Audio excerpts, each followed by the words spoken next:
Summer routines live or die by how easy they are, and honestly, if something takes too much effort, I'm out. That's why Groons is my go-to. It's my one daily pack of gummies covering my greens, vitamins, and minerals. Plus, it has 6 grams of prebiotic fiber, which is more than 2 cups of broccoli. No mixing powders, no giant pills, no hassle. I just rip open the pack and I'm done. They taste good and they make it easy to stay on top of my health, even when life gets busy. Save up to 52% with the code PODCAST at Groons.co. That's code PODCAST at GRUNS.co. Joining us now is Weber State's head football coach. They have begun play as far as getting ready for the season, which opens August 28th, Northern Colorado. That's like 4 weeks from today. And Eric Kjar, Coach, good morning. 4 weeks from today. Are you ready? Yeah, good morning. Yeah, we're getting there. We're getting there for sure. We're 3 days in. We got a little more work to do, but the guys are excited. It's getting to be that time of year, so it's fun. We got Riley Jensen sitting in.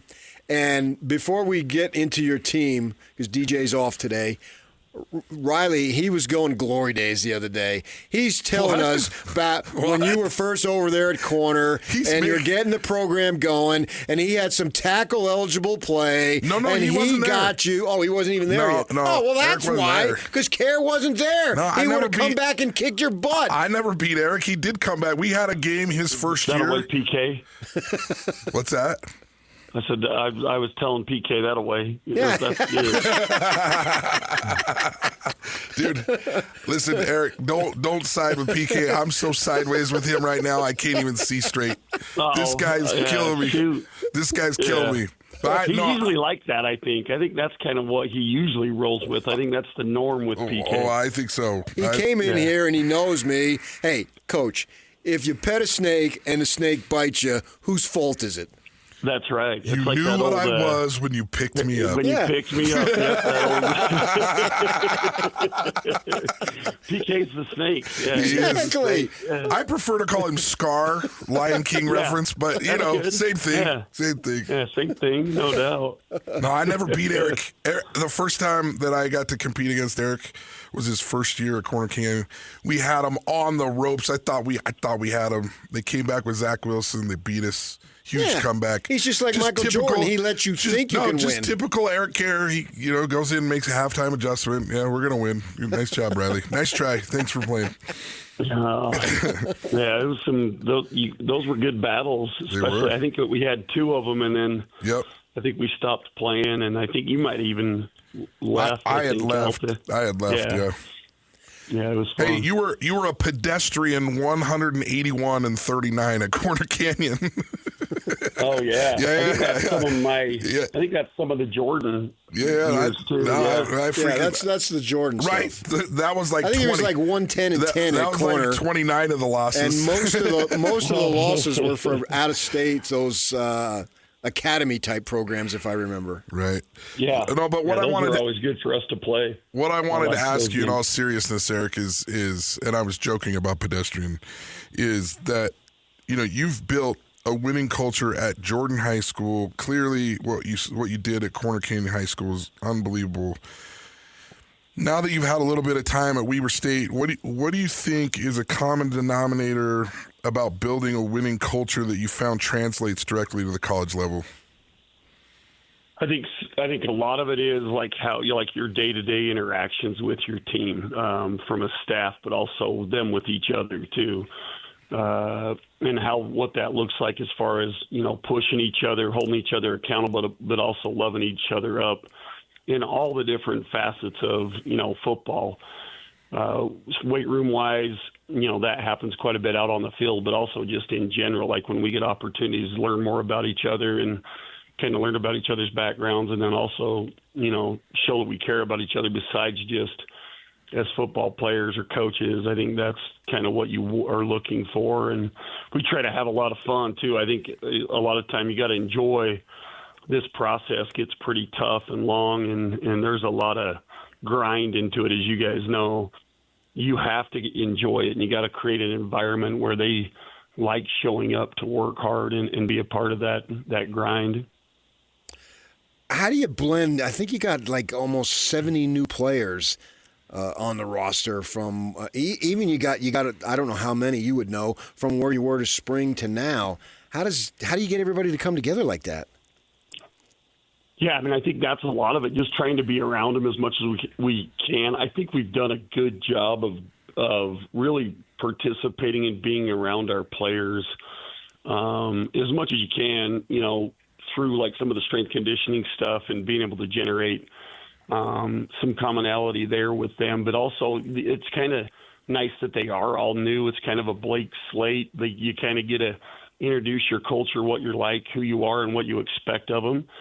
And they're all kind of headed in the same direction versus maybe, habits that they've had previously. It's kind of, they've came in with a blank slate, and same with us, and trying to just really get everybody moving in the same direction with the similar plans. Been a little bit easier, I think, because of that. As you're moving into your first season with Weber State, obviously you brought in Devin Brown, and he's one of the long line of Corner Canyon quarterbacks that you coached at Corner Canyon. He's probably the one I know the least about, and that I've heard the least about. Obviously, Jackson Dart, Zach Wilson. There's been a lot of really good quarterbacks there. Tell us what helps him to stand out. Tell him what you tell our listeners a little bit about him. Like, what is he like? What does he bring to the table?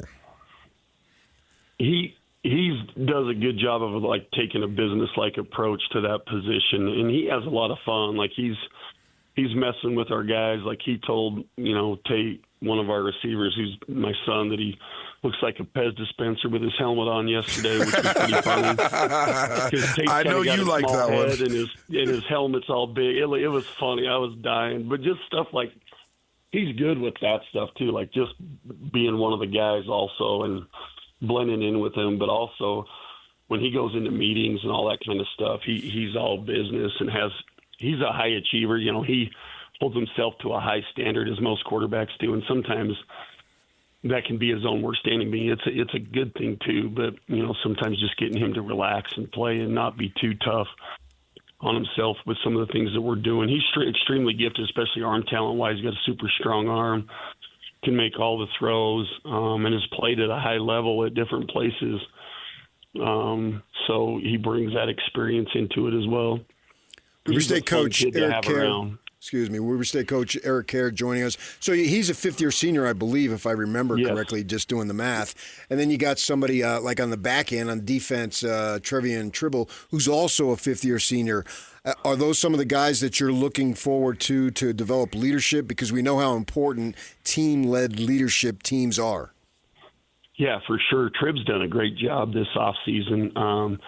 Being a part of our leadership council, but then also, just setting the example and working hard and encouraging guys and doing even just little things, cleaning up, after we eat team meals, if something gets overlooked, or pushing in chairs and thanking people that help us. Like, he's just special that way, and he's done a great job. And the way he's handled it and conducts himself around our guys has been really special and really what leadership's about. And he continues to emerge there, which has been great by Trib. You said that he's really good with the guys. He's making fun of Tate. Did Tate and Noah make fun of him for wearing number 33? I mean, what's going on in the state of Utah? We got a number 47 quarterback. We got a number 33 quarterback. Do they tease him about that at least? So they do. I mean, and some other stuff that I can't even talk about on here. It gets because Tate's known him for a long time. Noah doesn't know him as good, but Tate played with him when he was at corner, so it's funny. Yeah, no. But the 33 comes from I think he was a linebacker before he ever played quarterback. These guys are killing me. These guys are killing me. I can't remember. Was it Sammy Baugh? It's an old school. I think Sammy Baugh might have been 33. Yeah, and I think that's why he just kind of Sammy Baugh was a quarterback too. I'll just hang on to it. So, because his dad's pretty well versed in history of just football in general, and I'm sure he knew that. So Devin's I'll just keep it. Yeah, Sammy Baugh. I just looked it up, number 33. Oh, nice, nice call. Yep. Yeah. When you were at the high school level, a lot of the teams you played, and you played them repeatedly, and you knew a lot of the personnel and all that. Now you got a new coaching staff, And, I mean, you've never played Northern Colorado, Southern Utah, and then in Colorado, your first 3 games on the road, by the way. In Greeley, you make 2 trips to Colorado right off the bat. Greeley on the 28th of August, then down to Cedar the next week, and then over to Boulder to play the Buffaloes. How have you been able to try to get up to speed with your opponents? Is that something you'll get to when the games start? Yeah, and a lot of that we did in the summer too. We spent some time just prepping in general, not like getting down to it, but doing some film study and some tagging of, clips and plays and just getting a good understanding of kind of what's coming up ahead of us. It's pretty easy to get film on about anybody today. That's why I always laugh that everybody thinks there's a bunch of secrets in football. But yeah. I mean, we've started that process, in general already, and I think that's going to be something that'll continue to help us just being around and us, this staff, knowing opponents a little better and better as we go along over the years. But, I think football, for the most part, is pretty consistent in different schemes that everybody likes to try to run. Now, obviously, some of them run them a lot better. And then, you look at the talent, the physicality, and some of the things and calling plays in certain situations that make him a little bit more effective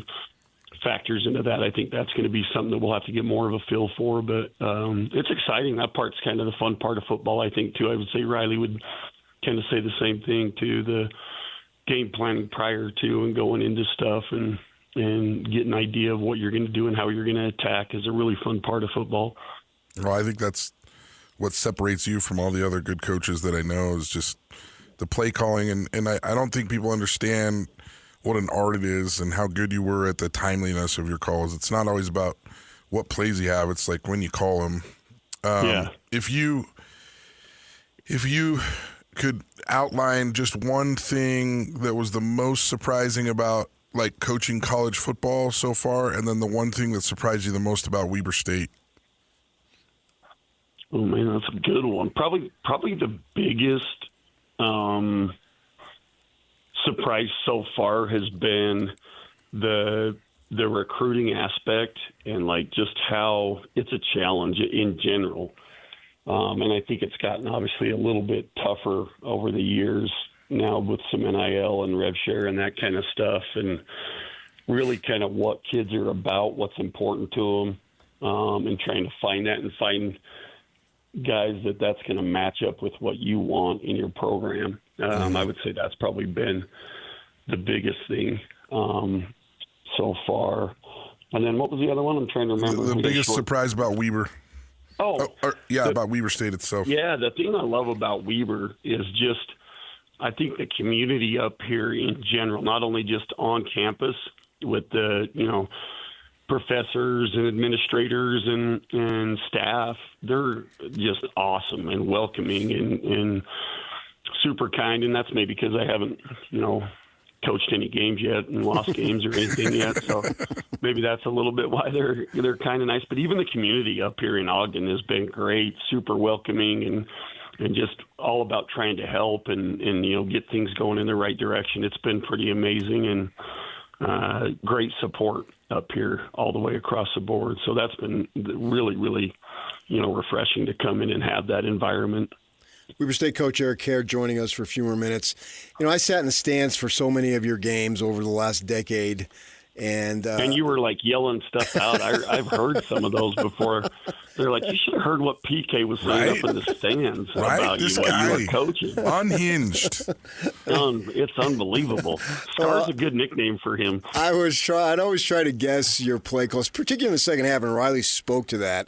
I can remember a game at Rice Eccles. I think it was against Lone Peak. And I was on the sidelines, and I was creeping towards you in the first half because you were bugging me. But then you went into the halftime, and you made a bunch of adjustments, and you won the game, so I let you go. And I always enjoyed trying to guess what you were going to do as the game progressed. And, I got like 1/1,000,000th of the knowledge that you guys have. I'm not going to kid anybody here. But it was always fun to try to see especially at Rice Eccles, where sometimes I'd go up in a press box where you can see even better, and to see try to get in your mind to see what you were thinking. And there was one time you guys were, I don't want to name the school because I don't want to embarrass them, but you're kicking the crap out of them with this halftime hadn't even evolved, and you got the ball like with 2+ minutes to go, and it was clear you were, and it was early in the season too, and you were trying to work a 2-minute offense, and one of your guys, you threw a pass wherever on the side, and instead of going out, he cuts in, and you call timeout. And you lay into the guys that Eric did. Oh yeah. I've never seen that. That's rare. That's rare. You lay into the guys. We're running a 2-minute drill, and those 3 yards, they're not as important as you getting out of bounds and preserving the timeouts, right? And so you tell them that, and then I think it was maybe the next play, maybe it was a play or two after. Another kid does the exact same thing, and you call timeout again, and I thought your head was going to explode at that point, man. Your face got red. I was worried. I had my finger on the phone. I had already dialed 911, and I hadn't hit the third one yet. Especially as I get in age, that's dangerous. That's dangerous. And so you lit into the guys, and they all responded. I mean, they look at you like the ultimate figure, right? Because you're that much older than these high school kids, and you had them completely captivated. And generally speaking, from talking to assistants and administrators, I've been around the program a little bit from a distance because of the family situation. Yeah. I'm wondering, how is that going to be now at the college level? Because these guys are older. They've been around a little bit. How are you going to be able to treat them and coach them up in a manner that you did? Would it we have to use some finesse? Just take us through that, how you intend to do that.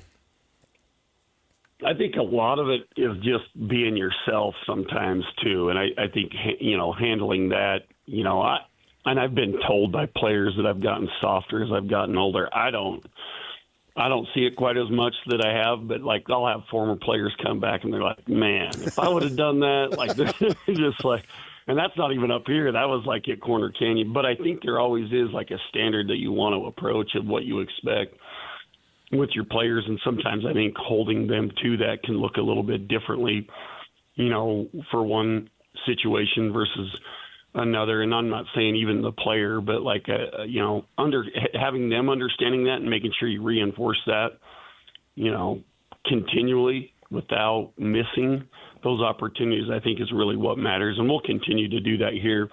I don't know that I'll always be quite as animated as I have been in the past, but I'm sure, emotions, who knows, I'll probably get there a few times, definitely. And our players have kind of had a few of those moments where they've seen me like that a little bit. And I think that's kind of been good for them a little too, because, they've even spoken about, just the importance of how they've appreciated being held accountable more, and having a standard that, I expect them to play at, and they've appreciated that. So I think sometimes being authentic really is maybe more important than trying to be too calculated with especially that part of it. All right. Well, hey, we appreciate you giving us time this morning. I know you got to get out to the practice field. 4 weeks to go, man. Greeley, Colorado. Excited. Heck yeah. Yeah, we'll be following it. Good luck, Coach. Riley, keep an eye on him, man. Dude. Good luck. Dude, I'm so glad I'm done this week. I'm done. Oh, my. Man, DJ's leaving you hanging. I'll see you next week. I'll see you next week, Eric. Thanks, Riley. All right, appreciate you. All right. That's Coach Eric Kjar coming up from Corner Canyon, literally going north to Weber State. And it's exciting to see what's going to happen with the Weber State Wildcats. We appreciate him jumping on the phone lines before he has to get out to practice. I think Greeley is a great recruiting tool for Weber State. Because you go to Greeley and you play, and all the players are like, man, this place sucks. I'm staying at Weber. Okay. Have you ever been to Greeley? I've been by it. It's terrible. Off I-25. People tell you that Colorado is so awesome. It's freaking Nebraska. It's Nebraska, except for like way over where the mountains are 2 hours away. Everything else is flat. If you look the one way, it is. Yeah. It is. Like the whole state is freaking Nebraska. Well, if you're going to compare it to Utah, you got me there. I mean, Utah's 1,000 times more beautiful and more scenic. That place sucks. I mean, Boulder was okay. I've been to Boulder many times. Boulder. And I like Fort Collins. I'm not saying there aren't some good places, but like you go out towards Greeley and then you start going east. Oh, go east. Yeah. Oh, my east. goodness, it is it's Nebraska. terrible. The terrain and whatever topography, whatever those words are. Well, they got the little oil drills going up and down. It's the same thing. Kansas, Nebraska, Oklahoma, Colorado. Dude, it's all the same. Logan? No. Why did you even go there at all? Because I know Logan is dear and dear to That is your heart. not even like, that was like. Well, you look one way in Logan. I mean, my gosh. I mean, what's Logan? You look any way in Logan, and it's incredible. The only thing Logan is known for is dairy, and it's close to Napoleon Dynamite. Okay. Preston is part of Cache Valley. It is part of Cache Valley. That's a true statement. All right, we got some stuff. I think Yak. Next segment, it's time for us to just gloat a little bit. What do you say? We can do that. We'll get to Am that I involved next. in this, or is it just you and Yak? No, you can be involved. You inspired us. Yeah. Your psychology. Stay with us. 97.5, the KSL Sports Zone. Order for Jennifer C. Is this my double shot, double cream, double froth, double pump, double whip, double sleeve? Yeah. Can you handle that much caffeine? Did you know Discover automatically doubles all the cash back you've earned at the end of your first year? Oh, really? That's great. Seriously, did you know Discover automatically doubles all the cash back you've earned at the end of your first year? Yeah, you just said that. Did you say I just said that? Yeah, I'm cutting you off. I can't have any more? Why not? You earn, we match. Discover Cashback Match.